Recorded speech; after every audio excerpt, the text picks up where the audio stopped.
Oh, you are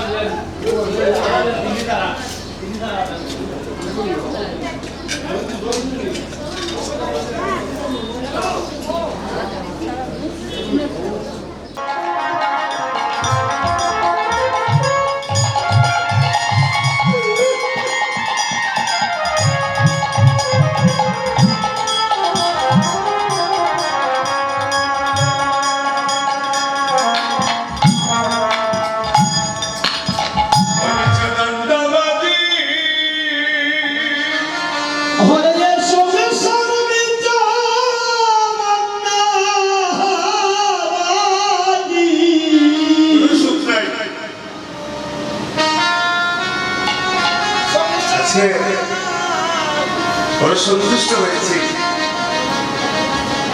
আপনাদের কাছে ভালোবাসা পেয়েছি। আমি কীর্তনে এসে যদি আমার কথায় কারো মনে কোনো দুঃখ হয়, মা বলবেন দাদা একদিন এই পৃথিবীতে কেউ থাকবো।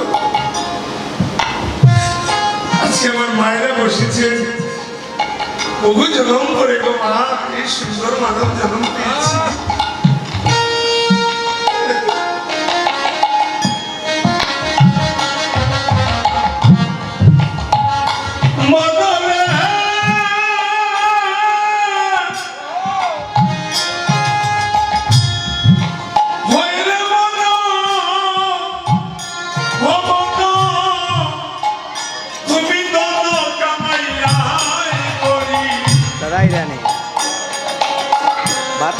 শুধু বাইরে মাটি দেখা কষ্ট জানা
কেউ নয় তোমার আপন,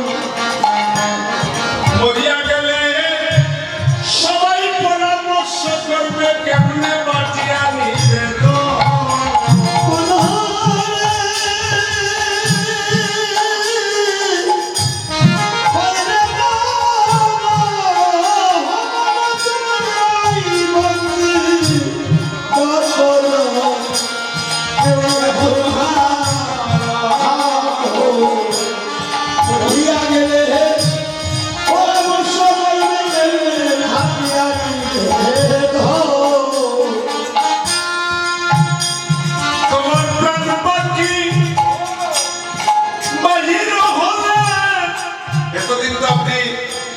দাদা ছিলেন, কাকা ছিলেন, আমার বন্ধু ছিলেন, ভাই ছিলেন। মৃত্যুর পরে আপনার নামটা হয়ে যাবে লাশ। বন্ধু এসে বলবে লাশটাকে বাইর করো, এই জগৎটা মিথ্যা দাদা, মিথ্যা দাদা ভাই। একমাত্র শ্রেষ্ঠ দান করছেন আমার দাদা। এই যে হরিনামে আজকে বলে গেলাম আমি ক্ষুদ্র মানুষ, যত টাকা এই হরিনাম যোগে দান করছেন সমস্ত টাকা ভারতবর্ষের কোনো ব্যাংকে জমা হবে না, এই জমাটা হবে নিতাই গুরু সুন্দরের জমা।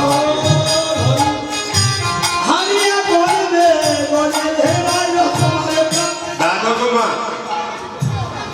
দান টাকা থাকলে দিতে পারবেন না, পূর্বজনের করুণা লাগবে। এই যে আমার কাকু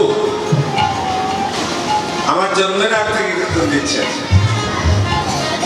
উনি যে প্রত্যেক বছর 16 কীর্তন দান করেন, জিজ্ঞাসা করুন ওনাকে আপনার কি কোনো লস হয়েছে? ভগবানকে ওয়াতে দিবেন, ভগবান ওই হাতে ফেরত দিয়ে দেবেন। ভগবান বলছে ওর টাকা তো ব্যাংকে জমা রাখলো, কোন ব্যাংকে? নররূপী নারায়ণের প্রতিটি ভক্তের সেবা টাকাটা তো ব্যাংকে রেখেছে, এই ভগবান ফেরত দিয়ে দেন।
তুলসীর তলে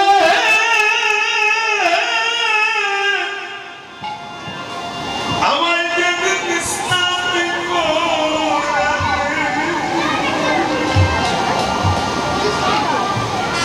আমার হে ভগবান সেদিনকে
Hello.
আরতি করে নরহরি নামকে ধীরে আরতি করে নরহরি আরতি করে নরহরি প্রেমানন্দে হরি আরতি করে নরহরি বৃন্দাবনী মদন হরি আরতি করে নরহরি পুষ্পদানি হাতে করি আরতি করে নরহরি পুষ্পদানি হাতে করি আরতি করে নরহরি পুষ্পদানি হাতে করি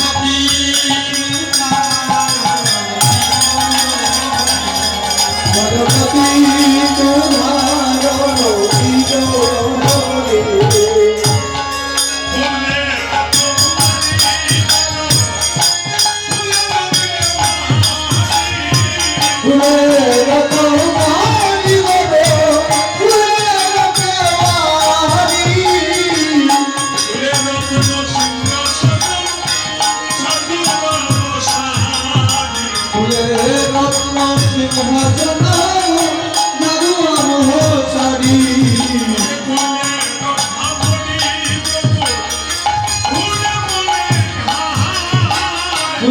তোমার বিজয়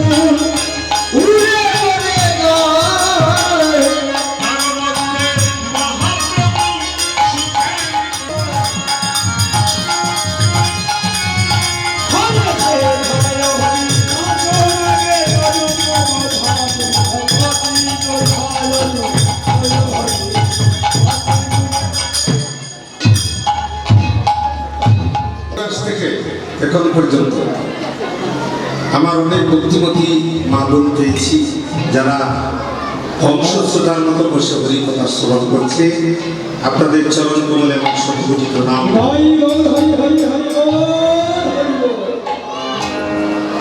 অত্যন্ত কবি ছিলেন, তিনি ছিলেন 1400 শতকে শেষ ভাগের কবি। আপনারা যদি বৈষ্ণব পদাবলী কীর্তন কোন গুরু আচার্যের মুখ থেকে শোনেন, বৈষ্ণব পদাবলীর উপরে কোনো কীর্তন জগতে নাই। এই পদগুলো আমি এখনো রাত 3টায় ঘুমাই।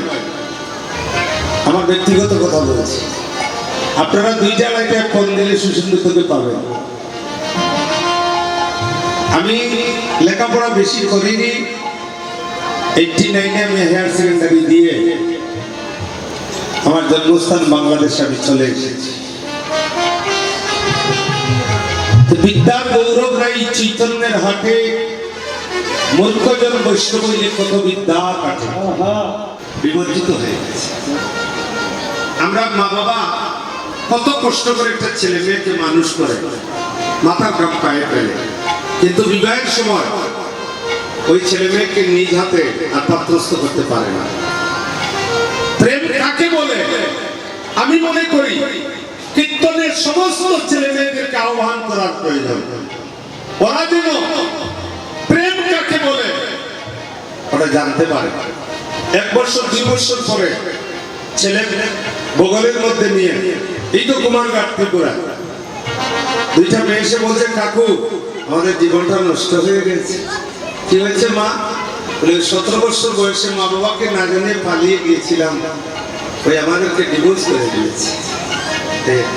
আমি যত মাতৃগণ, যত মেয়েরা এই জগতে আছে, ছেলেরা আছে, আমি তোমাদের পায়ে ধরে বলছি, তোমরা সেই স্থান থেকে বেরিয়ে আসো। এত সুন্দর মানব যেমন এই গানগুলো তোমরা শোনো। হঠাৎ একদিন ওই চণ্ডীদাস মরিয়া গেল, রজকিনী লোকের মুখে শুনিতে পাইল, হায় রে হায় কি হইল, দৌড়িয়া ওই রওনা। গিয়ে দেখে কি কষ্ট করতে পারা প্রতিবেশী যায় চণ্ডীদাসের মনের মতো আগুন দেওয়ায় পুড়িবার তলে। রজকিনী গলায় ধরে কান্দিয়া ওই দেওয়ানা। চণ্ডীদাস, ও বাবা দিয়েছিলে ভুলিবে না জীবনে, ভুলিবে না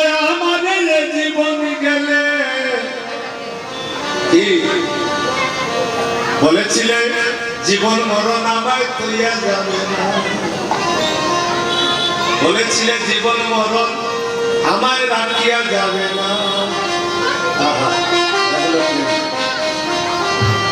আহা, সত্য প্রেমিক হইয়া যদি একবার আমারে ভালোবাসো, বসানো আমার হইয়া একবার বন্ধু উঠিয়া বসো, কথা কোনো পরে আসো তোমার দাসীরে কান্দাইও না। প্রেম, আর আজকে প্রেম করে পরে মেয়েটাকে করে নিয়ে মারে দরজা লাগালে প্রেম কি মা?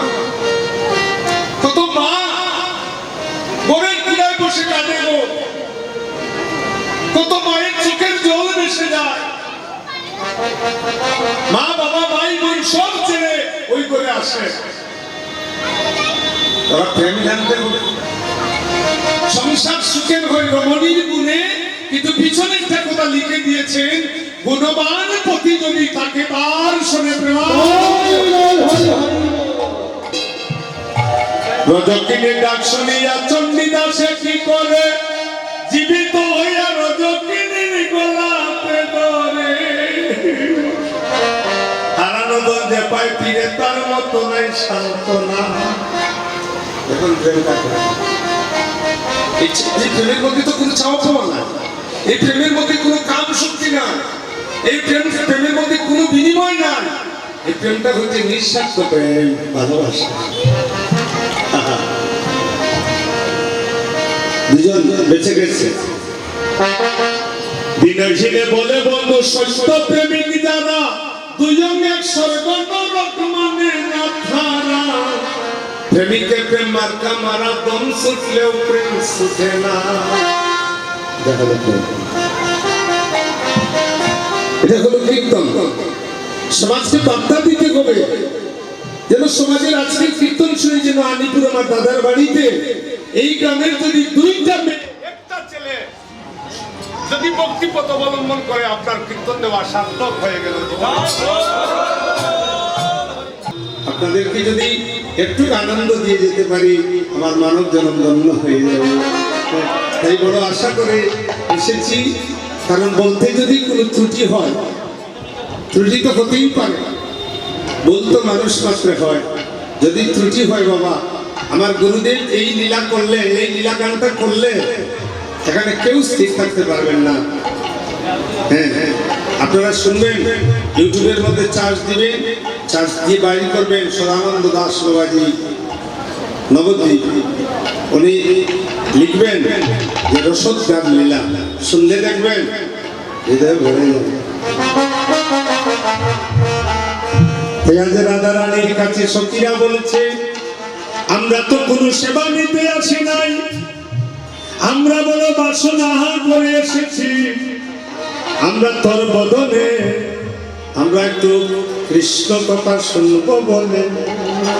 রাধা রানী বলেছেন, সখীরে এত বড় উত্তম প্রস্তাব নিয়ে এসেছিস, হরি কথা তোর এক বদনে বলা যায় না, হরি কথা কুটির শোনা ছাড়া হরি কথা বলা যায় না।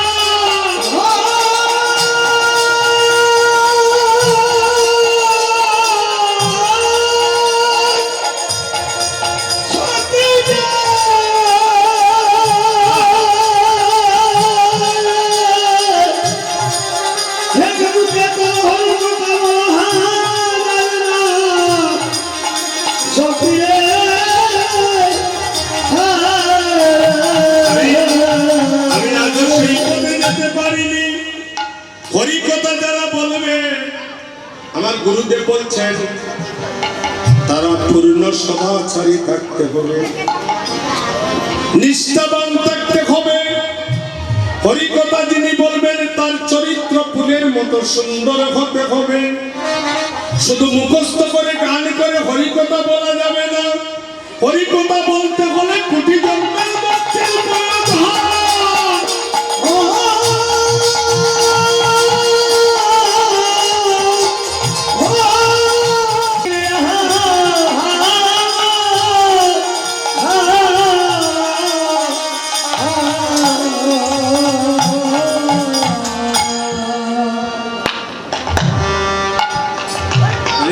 যিনি শোনাবেন বাবা, তিনি ভক্তি করেন গেলে আগে ভক্তির চরণ দোয়াতে হবে। বলে শুধু আমি গান গাইলাম, মানুষকে মনোরঞ্জন করলাম, এটা কীর্তন নয়। কীর্তন করতে হলে বাবা আগে নিজে গুরু গোবিন্দের চরণে ভক্তি থাকতে হবে। হরি কথা বললে, যারা হরি কথা বলে, হরিকে ভালোবাসে, তাদের কেঁদে কেঁদে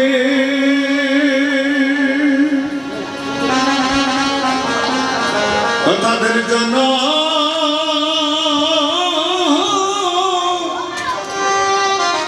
কেঁদে কেঁদে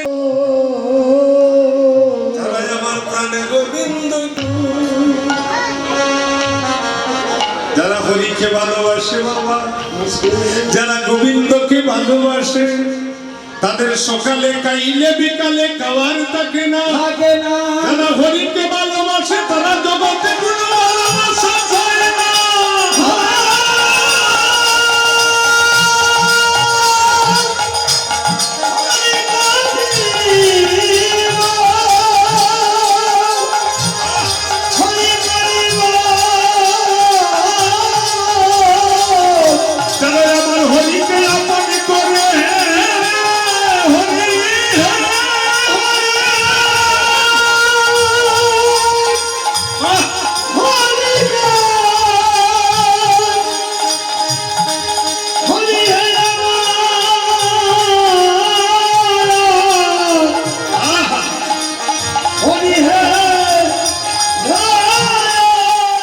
আজকে সখীরা বলেছে, সখী রে, আমরা তোর বাড়িতে কোনো সেবা নিতে আসি নাই, আমরা এসেছি আজকে, আমরা এসেছি তোর কাছ থেকে, তোর বদল থেকে। আজকে তো আমরা কৃষ্ণ কথা শুনবো।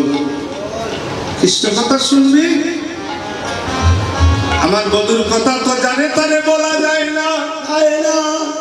আর যে হরি কথা শোনাবে, হরি কথা যে শুনবে, এতদিন জগতে ঘুরলাম, আজ পর্যন্ত সোনার মানুষ পেলাম না, সোনার মানুষ পেলাম না।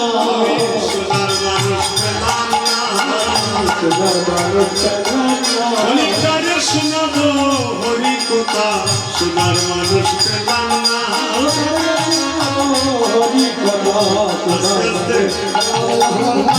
কষ্ট দিবেন না, তুমি হরি কীর্তনে এসে দেখবেন অনেক সময় অনেক ভক্তরা বাবা ওই কীর্তনের প্যান্ডেলেই আসে না, ওখান থেকে খাওয়ানোর প্যান্ডেলে চলে যায়। সে তো কৃষ্ণ কথা শোনার জন্য আসেনি। দেখবেন এখানে 10 জন আর 500 জন খাওয়ানোর লাগে।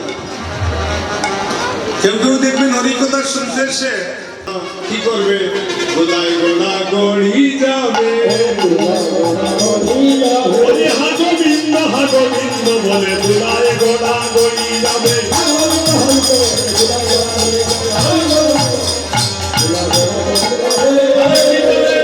আমি এই বাড়ির জামাই হয়েছি, সারা জীবন রাজ সিংহাসনে বসেছি, ভালো ভালো খাবার খেয়েছি, কিন্তু মানব জীবনে তো হরি কথা শোনার সুযোগ হলো না। আজ যখন ওই বাড়ির জামাই হয়ে এসেছি, আজ দুলায় গোড়াগড়ি গিয়ে আজকে মানব জীবনের হরি কথা শুনে মানব জীবন ধন্য করে নিব। হেলো হেলো বড় হয়ে গেছে বেশকুমার। তাই হরি কথা শুনতে গিয়ে রাধারানী বলছেন, হরি কথা যে শোনাবো, এই জগতে হরি কথা শোনার মানুষ নাই। আর তোরা যখন শুনতে এসেছিস, তাহলে শুন শুন, তোরা বস, আমি শোনাবো। আচ্ছা, তোমরা হরি কথা যে শুনতে এসেছিস, তোমরা কি হরি কথা শুনতে এসেছিস? বলছে হরি কথা শুনতে এসেছি।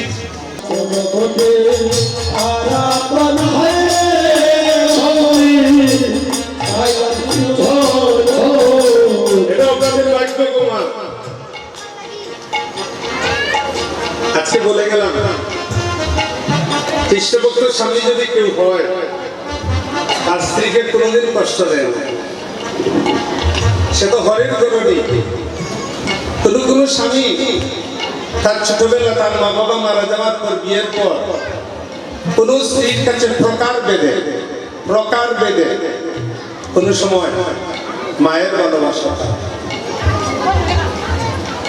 কোন স্বামী কোন স্ত্রীর যদি মা বাবা ছোটবেলায় মারা যায়, বিবাহের পর বাক্যগুলি স্বামীর কাছ থেকে প্রকার বেদে বাবার আদর করে। আর কত নারীর জীবন ওই রান্নাঘরের ঘরের পিছনে মাগো। আজকে যারা আপনারা কীর্তন শুনছেন, আমার বন্ধুরা যারা কীর্তন শুনছেন, ওরা ঘরের গরুণী, ওরা জননী, ওদেরকে সেবা দিবেন, ভক্তিভাবে দেখবেন আপনার জীবন উন্নত হয়ে গেছে। তাই আপনারা যেন কোনো কষ্ট না পান, আপনারা ভালো থাকবেন। কেন বলছি জানেন মা? খুব ছোটবেলা আমার মা 4 বছর বয়স আমাকে রেখে জন্মের মতো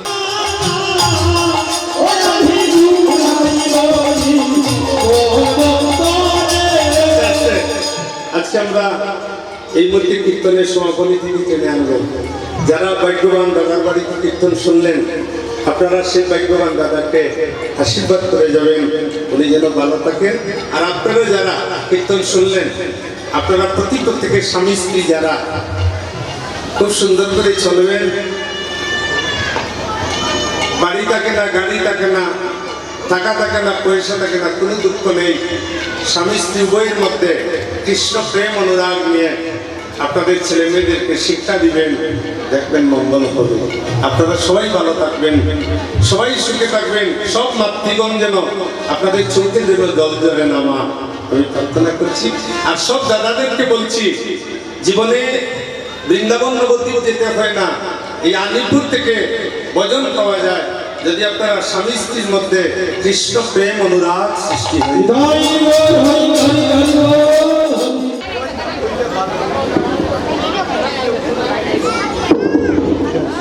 নিজে ভিক্ষা না করলে সার্থকতা হয় না। বাহ।